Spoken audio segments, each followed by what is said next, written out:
Hello friends, welcome to my channel Sonia Hindi club.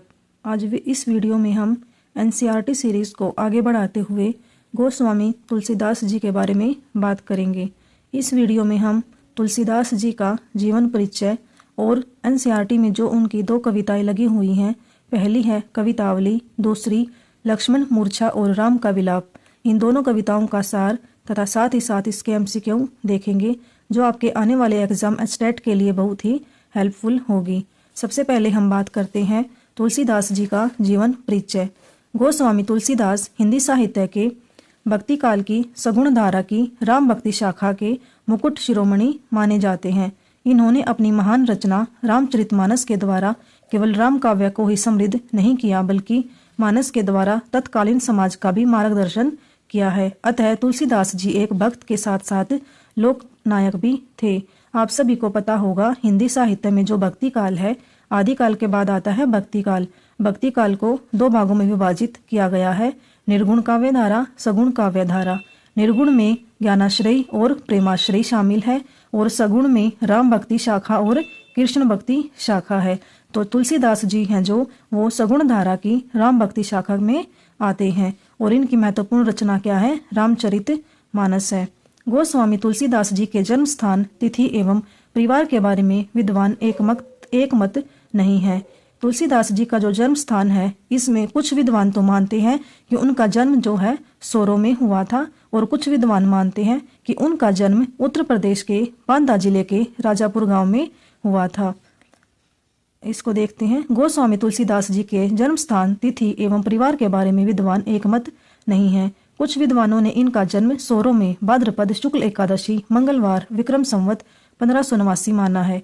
George Grierson भी इनका जन्म संवत सिंगर 1589 को ही मानते हैं। शिव सिंह द्वारा रचित शिव सिंह सरोज ग्रंथ में इनका जन्म संवत 1583 स्वीकार किया गया है। बेणी माधव द्वारा रचित गुसाई चरित के आधार पर तुलसीदास का जन्म विक्रमी संवत 1554 माना जाता है। इनका जन्म श्रावण शुक्ला सप्तमी को उत्तर प्रदेश के बांदा जिला के राजापुर गांव में हुआ था। इनके जन्म के संबंध में यह पंक्तियां प्रसिद्ध हैं। जो इनके जन्म स्थान है, मान्य जगह है, वो क्या है? बांदा जिले का राजापुर गांव। और जो ये इनकी पंक्तियां हैं जन्म के से संबंधित, वो महत्वपूर्ण है। काफी बार स्टेट में इस तरह से पंक्तियां दे देते हैं और ऑप्शन में रख देते हैं, कबीर दास हैं, तुलसीदास हैं, रैदास हैं, किसके बारे में यह पंक्तियां कही गई हैं। तो इनको हमें ध्यान से करना होगा। 1554 विषयी कालंदी के तीर, श्रावण शुक्ला सप्तमी तुलसी धरे शरीर। इनके पिता का नाम पंडित आत्माराम तथा माता का नाम हुलसी था। जन्म के समय ये रोए नहीं थे, बल्कि उन्होंने राम नाम उच्चारण किया था, जिससे उनका नाम राम बोला पड़ गया। अशुभ मुहूर्त में जन्म लेने के कारण इनके माता पिता ने इन्हें त्याग दिया। जन्म के 3 दिन बाद ही इनकी माता का देहांत हो गया। बाद में मुनिया नामक दासी ने इनका पालन पोषण किया, लेकिन इसकी मृत्यु के पश्चात इनकी जो मुनिया इनकी दासी थी, इनकी मृत्यु के पश्चात इन्हें द्वार द्वार भीख मांगकर पेट भरना पड़ा। बाबा नरहरिदास, जो कि इनके गुरु थे तुलसीदास जी के, ने इनकी दयनीय दशा पर दया कर इन्हें अपने आश्रम में रख लिया तथा इन्हें पढ़ाया लिखाया। गुरुजी ने इनका नाम तुलसी रख दिया था। इनकी विद्वता से प्रभावित होकर पंडित दीनबंधु पाठक ने अपनी कन्या रत्नावली से इनका विवाह कर दिया था। अर्थात जो तुलसीदास जी हैं, उनकी पत्नी का नाम क्या है? रत्नावली। तुलसी को अपनी पत्नी से अगाध प्रेम था। तुलसीदास की राम साधना का श्रेय बहुत हद तक उनकी पत्नी रत्नावली को दिया जाता है। माना जाता है कि एक बार अपनी पत्नी के मायके चले जाने पर तुलसीदास जी पीछे पीछे वहां पहुंच गई। इस पर पत्नी को बहुत संकोच हुआ, तो वे उनको फटकार लगाते हुए बोली, लाज न आवत आपको दौरे आयु साथ, दिक दिक ऐसे प्रेम को कहा कहूँ हो नाथ, अस्ति चरम में देह मम तासो ऐसी प्रीति, होती जो श्री राम में होती न तो भवभीति।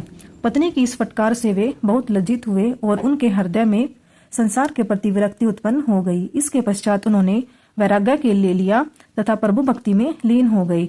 जीवन के अंतिम दिनों में इनको बहुत कष्ट भोगना पड़ा तथा श्रावण शुक्ला सप्तमी विक्रमी संवत 1680 में इनका देहांत हो गया। इनकी मृत्यु के संबंध में यह दोहा प्रसिद्ध है।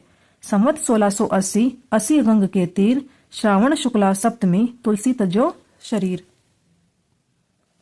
रचनाएं। नागरिक प्रचारिणी सभा काशी ने तुलसी साहित्य को तुलसी ग्रंथावली के नाम से प्रकाशित किया है। इसके अनुसार तुलसी के नाम से लिखे ग्रंथों की संख्या 37 बताई जाती है, लेकिन विद्वानों ने इनके केवल 12 ग्रंथों को ही प्रामाणिक माना है। शेष अन्य ग्रंथ दूसरे कवियों ने लिखकर उनके नाम से प्रकाशित कर दिए होंगे। तुलसी जी द्वारा लिखे गए 12 प्रामाणिक ग्रंथ रामचरितमानस, वैराग्य संदीपनी, रामलला नहचू, बरवई रामायण, पार्वती मंगल, जानकी मंगल, राम आज्ञा प्रश्न, दोहावली, कवितावली, गीतावली, कृष्ण गीतावली और विनय पत्रिका है। तुलसी के नाम से प्रचारित रचनाओं में अंकावली, बजरंग बाण, भरत मिलाप, हनुमान चालीसा, हनुमान पंचक, हनुमान बाहुक, गीता भाषा, छप्पै रामायण आदि ग्रंथों का उल्लेख किया जाता है, परंतु विद्वान उन्हें तुलसी की रचनाएं नहीं मानते। तुलसीदास की प्रामाणिक रचनाओं में रामचरितमानस, विनय पत्रिका, कवितावली तथा गीतावली विशेष लोकप्रिय हैं। रामचरितमानस तो उनकी कीर्ति का आधार स्तंभ है। हिंदुस्तान के प्रत्येक हिंदू घर में मानस की एक प्रति अवश्य मिलती है। इसे उत्तर भारत की बाइबिल माना जाता है। हिंदू घरानों में इसको पवित्र ग्रंथ मानकर इसकी पूजा की जाती है। भक्तगण इसकी चौपाइयों को मुक्त कंठ से गान करते हैं। यह महाकाव्य भारत में ही नहीं बल्कि संपूर्ण विश्व में लोकप्रिय है। विनय पत्रिका साधारण जनता में इतना लोकप्रिय नहीं है जितना कि भक्तों तथा दार्शनिकों में प्रसिद्ध है। कवितावली और गीतावली अपने मधुर सरस गीतों के कारण जनता में काफी लोकप्रिय है। इन सभी ग्रंथों में तुलसी जी ने राम के चरित्र का ही अंकन किया है। विनय पत्रिका तुलसी की अंतिम रचना मानी जाती है। यह तुलसी का प्रार्थना ग्रंथ है। तुलसीदास जी के जीवन परिचय के बाद अब बात करते हैं उनकी कविताओं का सार। सबसे पहले बात करते हैं कवितावली। कवितावली उत्तरकांड से प्रसंग में कवि ने अपने समय का यथार्थ चित्रण किया है। कवि का कथन है कि समाज के किसान, बनिए, भिखारी, भाट, नौकर चाकर, चोर सभी की स्थिति अत्यंत दयनीय है। समाज का उच्च और निम्न वर्ग धर्म अधर्म का प्रत्येक कार्य करता है, यहाँ तक कि अपने पेट की खातिर अपने बेटा बेटी को बेच रहे हैं। पेट की आग संसार की सबसे बड़ी पीड़ा है। समाज में किसान के पास खेती नहीं, भिखारी को भीख नहीं मिलती, व्यापारी के पास व्यापार नहीं तथा नौकरों के पास कोई कार्य नहीं। समाज में चारों ओर बेकारी, भूख, गरीबी का बोलबाला है। अब तो ऐसी अवस्था में दीन दुखियों की रक्षा करने वाले श्री राम ही कृपा कर सकते हैं। अंत में कवि समाज में फैली जाति पाति छुआछूत का भी खंडन करते हैं। दूसरी इनकी कविता है लक्ष्मण मूर्छा और राम का विलाप। लक्ष्मण मूर्छा और राम का विलाप प्रसंग लोकनायक तुलसीदास के श्रेष्ठ महाकाव्य रामचरितमानस में संग्रहित है। प्रस्तुत प्रसंग में कवि ने लक्ष्मण को शक्ति बाण लगने के पश्चात उनकी मूर्छा अवस्था तथा राम के विलाप का कारुणिक चित्र प्रस्तुत किया है। यहाँ कवि ने शोक में व्यथित राम के प्रलाप तथा हनुमान जी का संजीवनी बूटी लेकर आने की घटना का सजीव अंकन किया है। कवि ने करुण रस में वीर रस का अनूठा मिश्रण किया है। लक्ष्मण मूर्छा के पश्चात हनुमान जी जब संजीवनी बूटी लेकर आ रहे होते हैं तो भरत उन्हें राक्षस समझकर बाण मारते हैं, जिससे वे मूर्छित होकर गिर पड़ते हैं। भरत जी उन्हें स्वस्थ कर अपने बाण पर बैठाकर राम जी की ओर भेज देते हैं।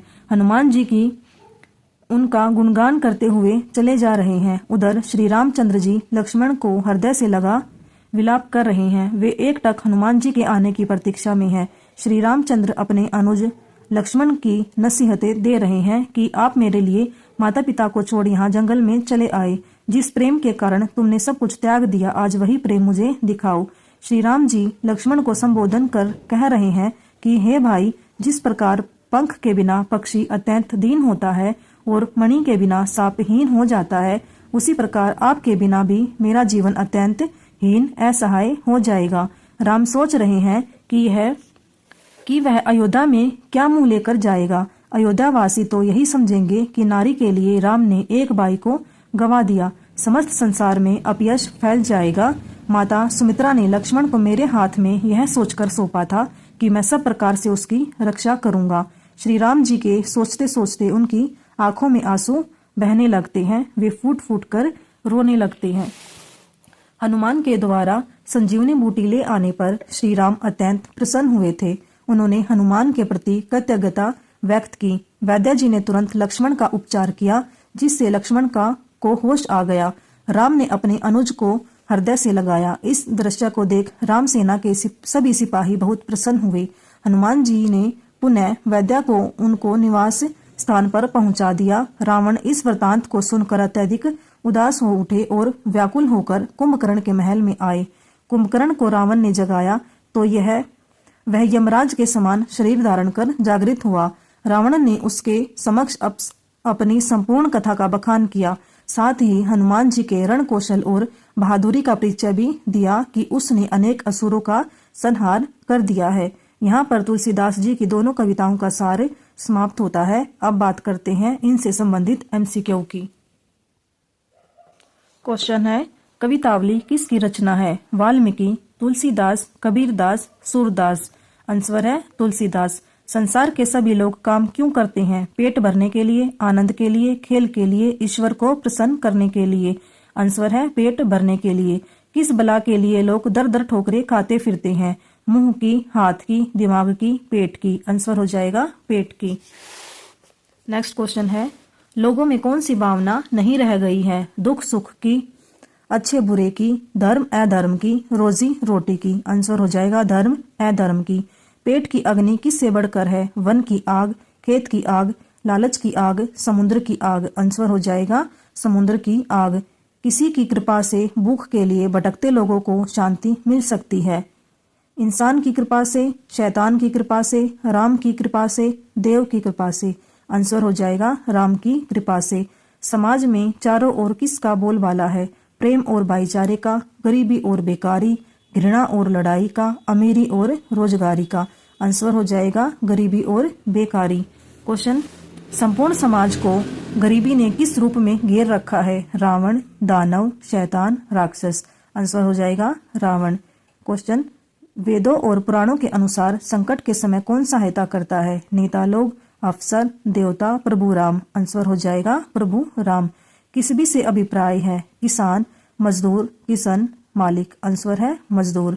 तुलसी जी किस चीज का खंडन करते हैं? अमीरी, गरीबी, जाति, कर्म। आंसर हो जाएगा जाति। कवि के अनुसार वे कहाँ सोते हैं? महल, झोपड़ी, मस्जिद, मंदिर। आंसर हो जाएगा महल। कवि के अनुसार वह अपना पेट किस प्रकार भरते हैं? भीख मांगकर, लिखकर, काम करके, भजन गाकर। आंसर है भीख मांगकर। कवितावली उत्तरकांड में कौन सा छंद है? दोहा, चौपाई, सवैया, कवित। आंसर हो जाएगा कवित। दरित दशानन में अलंकार है? अनुप्रास, श्लेष, रूपक, उत्प्रेक्षा। आंसर हो जाएगा रूपक। कवितावली उत्तरकांड में किस शैली का वर्णन किया है? भावपूर्ण, संवेदनात्मक, वर्णात्मक और अभिधात्मक। आंसर हो जाएगा अभिधात्मक। लक्ष्मण मूर्छा और राम का विलाप किसकी रचना है? सूरदास, कबीरदास, घनानंद, तुलसीदास। किसकी है? तुलसीदास। हनुमान राम जी से क्या लाने की आज्ञा मांगते हैं? सीता, संजीवनी बूटी, प्राणनाशक बूटी, जीवनदायिनी बूटी। आंसर हो जाएगा संजीवनी बूटी। राम जी के एक निष्ठ भक्त कौन थे? सुग्रीव, जामवंत, नील, हनुमान। आंसर हो जाएगा हनुमान। लक्ष्मण मूर्छा और राम का विलाप में किस भाषा का प्रयोग हुआ है? ब्रज, हिंदी, अवधी, संस्कृत। आंसर हो जाएगा अवधी। लक्ष्मण मूर्छा और राम का विलाप में किस रस का प्रयोग हुआ है? वीर रस, शांत रस, वात्सल्य रस, करुण रस। आंसर हो जाएगा करुण रस। नारी हानि विशेष क्षति नाही। यहाँ क्षति का अर्थ है छाता, छत, लाभ, हानि। आंसर हो जाएगा हानि। जगदम्बा हरि आनी, अब सठ चाहत कल्याण। यह पंक्ति किसने कही? राम, लक्ष्मण, कुंभकर्ण, रावण। आंसर हो जाएगा कुंभकर्ण। लक्ष्मण कहाँ मूर्छित हुए थे? घर में, बाजार में, युद्ध में, उपवन में। आंसर हो जाएगा युद्ध में। लक्ष्मण ने राम जी के लिए किस चीज का त्याग किया? सब दुखों का, सब सुखों का, सारे धन का, सभी तरह के भोजन का। आंसर हो जाएगा सब सुखों का। लक्ष्मण की दशा देखकर साधारण मानव की तरह कौन विलाप करने लगा? हनुमान, सीता, सुग्रीव, राम। आंसर हो जाएगा राम। उहाँ राम लक्ष्मणी निहारी, सहेहु विपिन हिम, आतप बाता में छंद है? दोहा, चौपाई, सोरठा, मुक्त। आंसर हो जाएगा चौपाई। संसार में पुनः क्या नहीं मिलता? वनवास, घर, सहोदर भाई, संपदा। आंसर हो जाएगा सहोदर भाई। पक्षी किसके बिना दीन है? चोंच, पैर, पूंछ, पंख। आंसर हो जाएगा पंख। आगे है सांप का जीवन किसके बिना असंभव है? नागमणि, फण, विष, केंचुली। आंसर हो जाएगा नागमणि। हाथी की कल्पना किसके बिना नहीं की जा सकती? कान, सूंड, पूंछ, पैर। आंसर हो जाएगा सूंड। श्री राम के मत अनुसार किसकी हानि विशेष नहीं है? भाई, बहन, मित्र, पत्नी। आंसर हो जाएगा पत्नी। लक्ष्मण की माता जी का क्या नाम है? कौशल्या, सुमित्रा, कैकई, सीता। आंसर हो जाएगा कैकई। श्री राम की आंखों की तुलना किससे की गई? गुलाब के समूह से, चंपा के समूह से, कमल के समूह से, चमेली के समूह से। आंसर हो जाएगा कमल के समूह से। राजीव दल लोचन में अलंकार है? श्लेष, यमक, रूपक, उपमा। आंसर हो जाएगा रूपक। बहुविधि सोचत सोच विमोचन में अलंकार है? उत्प्रेक्षा, यमक, उपमा, अनुप्रास। आंसर हो जाएगा अनुप्रास। प्रभु का प्रलाप सुनकर कौन व्याकुल हो गया? वानरों का समूह, फूलों का समूह, पक्षियों का समूह, गायों का समूह। आंसर हो जाएगा वानरों का समूह। प्रभु के प्रलाप के समय वहां अचानक कौन आ गए? सुग्रीव, सीता, हनुमान, भरत। आंसर हो जाएगा हनुमान। हनुमान के आगमन से करुण रस में किस रस का समावेश हो गया? शांत रस, वीर रस, श्रृंगार रस, वात्सल्य रस। आंसर हो जाएगा वीर रस। प्रभु प्रलाप महावीर रस में छंद है? दोहा, स्वैया, सोरठा, चौपाई। आंसर हो जाएगा सोरठा। लक्ष्मण मूर्छा और राम का विलाप में किस गुण का प्रयोग है? ओजगुण, माधुर्य, गेयता, प्रसाद। आंसर हो जाएगा माधुर्य। लक्ष्मण के जीवित होने की खबर सुनकर रावण किसके पास गया? हनुमान, मेघनाथ, अहिरावण, कुंभकर्ण। आंसर हो जाएगा कुंभकर्ण। कुंभकर्ण जागता हुआ कैसा प्रतीत हो रहा था? साधारण मानव, देव मानव, यमराज, शैतान। आंसर हो जाएगा यमराज।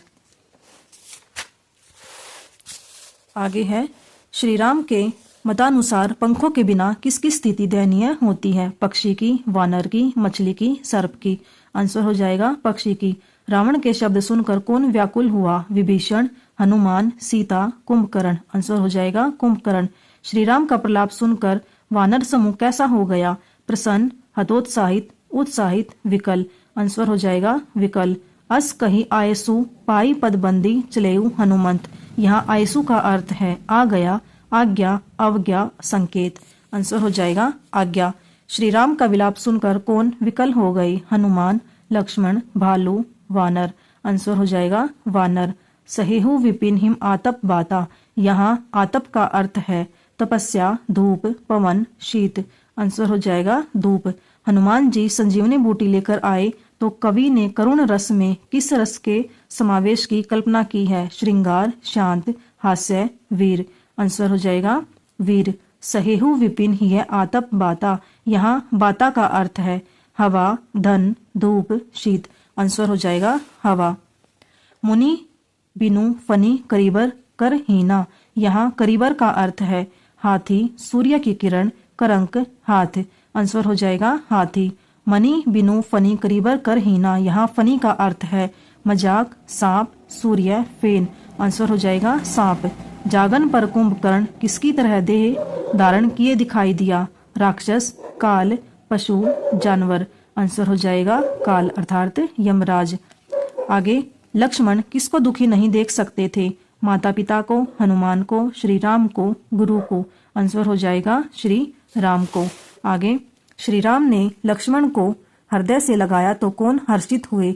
हनुमान, सुषेण वैद्य, भालू कपि समूह, लक्ष्मण। आंसर हो जाएगा भालू कपि समूह। यहाँ पे हमारे कवितावली और राम लक्ष्मण